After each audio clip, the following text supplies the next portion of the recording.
What's up, story lovers? Tonight we're trading pajamas for a hidden blade in Renaissance Florence. Don't worry, the only thing you'll assassinate is your insomnia. Picture this. You're clinging to Santa Croce's brick facade like a disoriented gecko, sun warming your back while laundry lines snap threateningly below. Florentines air dry their linens with truly alarming enthusiasm.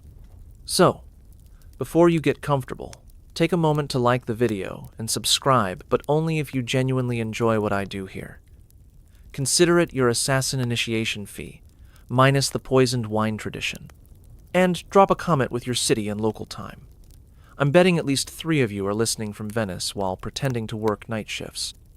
Now, dim the lights, maybe turn on a fan for that soft background hum, and let's ease into tonight's journey together.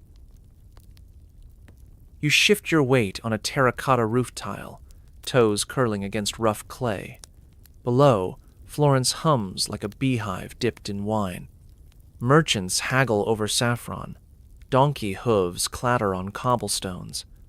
And somewhere a lute player commits crimes against music with a ballad about root vegetables. A pigeon coos judgmentally from a gargoyle's ear. You tell it you'll move when your fingers stop sweating. Here's a mainstream history moment. You're scaling part of Brunelleschi's legacy. Renaissance architects were the rock stars of their day.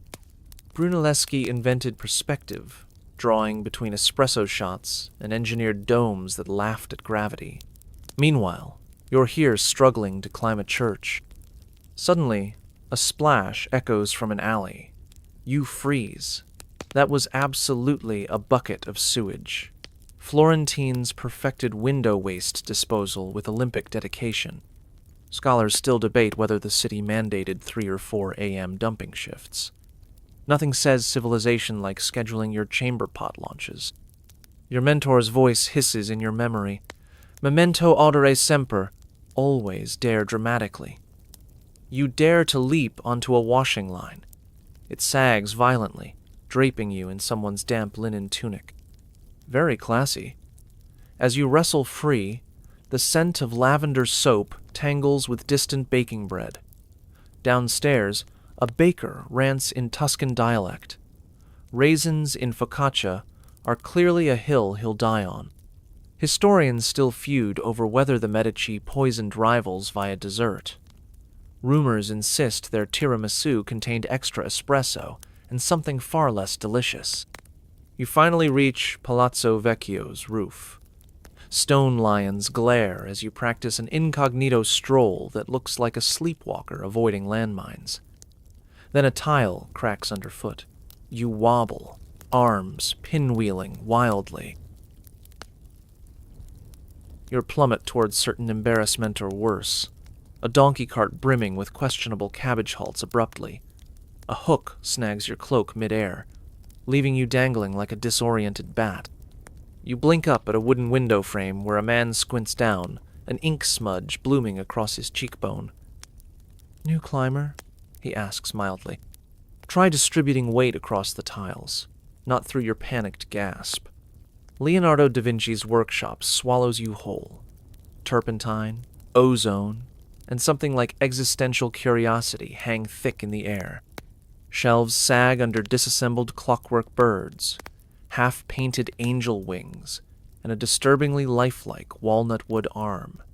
He gestures to a workbench buried in vellum blueprints. Sit. Unless you prefer dangling? You scramble inside as he fingers your cloak's torn hem. Wool blend, 1,482 Florentine weave, prone to unfortunate snagging. Here's the thing about Leonardo: he wasn't just painting mysterious ladies. He dissected corpses to map tendons, sketched flying machines centuries early, and right now, he's fixing your jammed hidden blade with a jeweler's pick. Friction issue, he murmurs. Apply beeswax weekly. And, perhaps, stop landing on your cloak. A pigeon waddles across his desk, a miniature scroll tied to its leg. He unfurls it, revealing a sketch of a scowling man devouring grapes. Cardinal Borgia's breakfast habits, he sighs. My contacts use pigeons because hawks intercept ravens. Also, pigeons demand fewer bribes. He feeds the bird a saffron-infused almond-spy birds, apparently, rate gourmet treatment. Your eyes catch a tray of velvet tubes. Lip rouge, you venture. Leonardo's gaze sharpens. A diplomatic gift. Twist the base, and a needle dispenses Aqua Tofana Lady's perfume with lasting impact. He pauses. Do not test it on my doves. Scholars still pick apart whether Caterina Sforza actually poisoned rivals via cosmetics. Lab tests on 16th century lipstick tubes remain inconclusive and mildly chilling. He tosses you a new cloak midnight wool, seams reinforced with something suspiciously like bridge cable. Your next trial. Infiltrate the Carnival of San Giovanni. Blend near the Arno at dusk. Find the candied almond vendor. He wears a badger mask. You nod, already dreading the press of bodies. And if I fail? Leonardo smiles, polishing a lens. Then I'll sketch your spectacular downfall. For posterity. As you slip out, he adds, Remember, badgers hate cinnamon. He tosses a tiny pouch. Inside, dried rose petals. You pocket it, deeply confused. The streets mutate. Sequins flash like fish scales. Feathers drift like ash. A man dressed as a wine-soaked satyr stumbles past, splashing Chianti on your boots. Nearby, someone massacres greensleeves on a recorder. You spot the almond vendor's badger mask near the Ponte Vecchio, its wooden snout chipped. Your pulse drums louder than the tambourines until a shriek cuts through the din. Thief! The crowd surges as a pickpocket bolts past, clutching a pearlescent purse. In the chaos, the almond vendor's mask slips. Beneath it, a bored teenager chewing gum. Wrong badger. A hand grips your elbow. Almond? Offers a velvet-clad stranger in a fox mask. His voice is honey over gravel, excellent for nerves. And counter-surveillance. He drops a candied nut into your palm, pressed into its side, a tiny scroll. You uncurl it behind a wine barrel. A single charcoal line zigzags like a river. Below it, flakes of pastry scatter in the breeze. Cannoli crumbs. Renaissance informants used dessert debris as signal scanoli trails meant follow the water. Biscotti shards warned, turn back.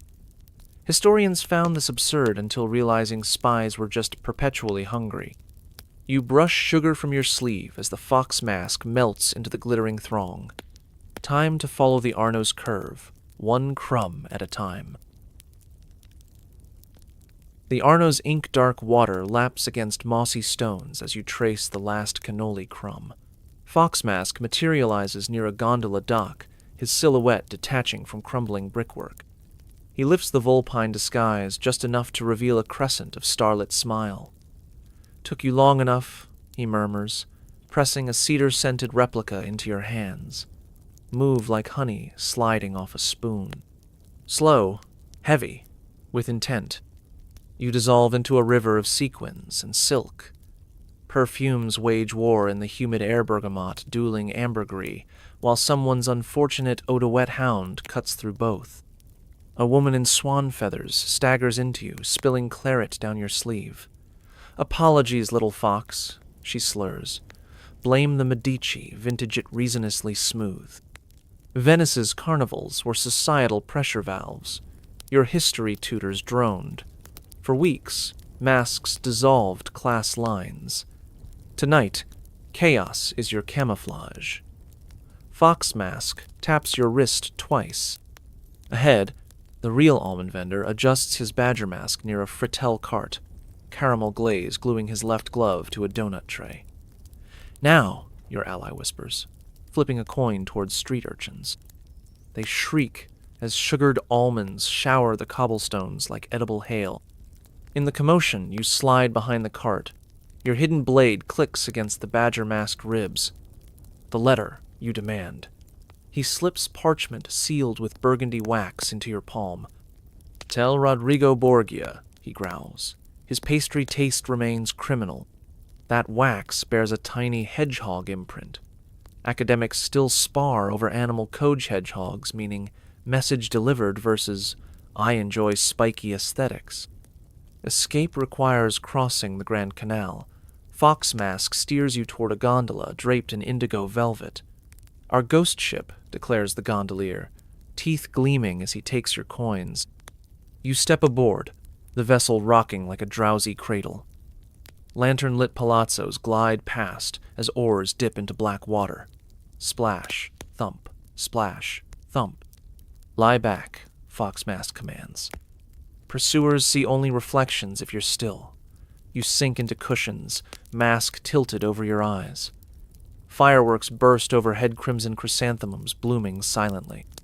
Signoria's distraction, he notes. They dazzle the masses while we slip through cracks. Poetic. His voice merges with the oar's rhythm. 1. Ripples carry your thoughts away. 2. Moonlight washes worries silver. 3. Shouts pierce the night. Boar-masked figures point from a bridge. Time to evaporate. Fox Mask sighs. He flings rose petals into the air. They flutter like confused moths. Deep breath. Cold water swallows you. Silence wraps your ears. You sink, bubbles racing toward fractured lantern light above. This was planned. You insist internally as your cloak drags you deeper. Toes brush silt. A stone archway yawns ahead rumored. Sotoportegui passages scholars debate over dusty scrolls. You kick toward it, lungs burning. Slimy bricks scrape your palms as you surface beneath a bakery. Warmth hugs you yeast, and sugar weaving through damp air. Thuds echo overhead. 4 dozen biscotti by dawn, a voice barks. And tell Luigi no anise. You wade up crumbling steps. Moonlight greets you in a lemon-scented courtyard. Fox Mask wrings water from his sleeves by a gnarled tree. Welcome to the safe house. Pro tip. Retrieve documents before diving. He plucks the hedgehog-sealed letter from your trembling grip. Rest. Decryption at dawn. You collapse onto a stone bench as he vanishes inside. Distant lutes and laughter drift over Waltz Carnival's dying lullaby. Somewhere, a donut vendor counts coins. Somewhere, scholars bicker about hedgehogs. You peel off the mask, cedar clinging to your skin as exhaustion pulls you under. Dawn bleeds honey gold through lemon leaves as you stir on the stone bench, your clothes stiff with canal brine and yesterday's panic. Inside the safe house, Fox Masno just Marcello, sharp-jawed and ink-smudged, spreads the hedgehog-sealed letter across scarred oak. Rodrigo Borgia's shopping list, he declares dryly. Or instructions for conquering Naples. Hard to tell with his handwriting. The fireplace crackles, spitting embers onto a rug worn thin by generations of anxious pacing. Claudia Auditore sweeps in, balancing chicory coffee and almond biscotti. Sleeping in courtyards again? Her brow arches. Our ancestors built beds for a reason. You accept a biscotti. Its crunch echoes like miniature thunder. This villa breathes secrets. While Ezio leaped off bell towers, Claudia wove intelligence, nets intercepting letters, bribing couriers, knowing which bakeries hid dead drops. That flour dust on Borgia's seal? She fingers the parchment. Luigi's bakery near the docks. His sourdough starter is a crime against Tuscany. The letter swims in cryptic symbols. A crescent moon for troop movements, crossed daggers for a target, and a lone pear. Urgent or lunch? Borgia loves fruit metaphors, Marcello sighs. Last week, an apple meant bribe the judge. Claudia copies glyphs onto vellum. Academia will debate this pair for centuries. Poison dessert, fruit market rendezvous. Future historians will war over it literalists claiming Borgia craved Bartlett's midplot, allegorists insisting pears meant weak resolve, conspiracy theorists screeching about Illuminati fruit codes. Your task. Catalog Altire's codex pages salvaged from a wine cask. Each sheet whispers Syrian falconry notes, blade schematics, and philosophy. You smooth a page, showing a wrist-mounted crossbow. Leonardo's upgrade shoots rose thorns dipped in soporifics, Claudia notes. Less lethal, more nap time. Quill scratches fill the room, mixing with firewood's pop hiss and the noise of feathers you sort. Claudia demonstrates Altire's feather focus. Pluck a goose feather, balance it on your palm. Breathe until it floats. Yours trembles, cartwheeling onto the ethics of haystack landings. Concentrate, Marcello chides. Altire balanced 3 in sandstorms. You eye an illustration, the master stoic, feathers levitating serenely. Scholars suspect artistic license, Claudia whispers, or very still air. Outside, Monteriggioni dozes. Bees drone in lavender. A shepherd's flute trills from Hillspear as starlight. Marcello stretches. Patrol time. Borgia's men wear peasant shirts embroidered in gold thread. He vanishes upstairs. Claudia slides a ledger to you. Great Uncle's side project. Page after page lists sheep. Bianca, fleet of foot. Lucrezia, excellent wool. Cesare, bites. Notes detail grazing rotations and strategic manure distribution. He dreamed of retiring, she says. No Templars, just suspiciously smart livestock. Not every assassin died dramatically. Some tended vineyards, some bred racing goats. Ezio finds it embarrassing, Claudia admits. I find it comforting. Legends crave peace, too. You pluck another feather. Breathe in. Vanes flutter. Breathe out. It hovers a dandelion ghost for 3 glorious seconds. Lang. A copper pot crashes in the kitchen. The feather plunges into your coffee. Claudia sighs. Mama's risotto hour.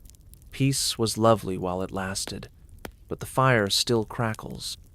The bees still hum, and Altire's wisdom lingers.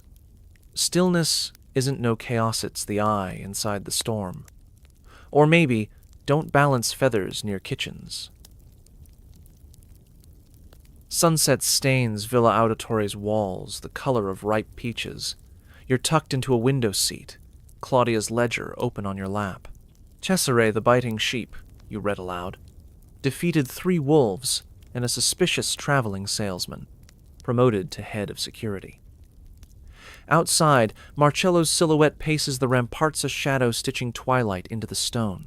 Claudia arranges Altire's codex pages, like a mystic's cards. His final entry isn't blade schematics or war strategy, but a recipe. Damascus rosewater, honeycakes. Ingredients demand petals plucked at dawn, and hive-stolen sweetness, ask forgiveness from bees. Instructions warn, knead dough clockwise counter, clockwise invites melancholy. Sugar was liquid gold in the Renaissance. Honeycakes sealed truces, celebrated births, and softened, sorry I poisoned your cousin, apologies. Claudia taps the page. He bribed guards with these. 1 bite, and they'd conveniently nap or look away. Scholars still dissect every line. Was clockwise kneading a political allegory? Did rosewater mean silenced informants? Or did history's deadliest assassin just adore dessert? Charred crumbs in Masyaf's ruins suggest yes. We test it, Marcello declares, descending from the ramparts smelling of cold stone. Tactical analysis. Claudia gathers flour, honey, rose petals. You crush crimson blooms. Their scent unfurl summer meadows and whispered secrets. Firelight paints the kitchen in molten gold as she mixes batter. Clockwise only, you remind her. She scoffs but obeys. If melancholy arrives, blame Altire. You shape dough into crescents. Why this shape? Marcello flourishes his knife. Ottoman spy signal? Constantinople's symbol? Claudia slams the oven door, or they're easier to dunk in wine. Academia remains divided. As cakes bake, Marcella recounts tracking a Templar through Ravenna's catacombs. Got lost. Ate funeral offerings. Disrespectful, but the figs were divine. Claudia laughs a rare, bright sound. Ezio hid in a sarcophagus for 3 hours. Called it strategic. We named him Mummy Auditore. The thwick of a knife, slicing warm cake. The crisp of honey caramelized edges. The villa's ginger cat materializing for crumbs. You bite into a crescent.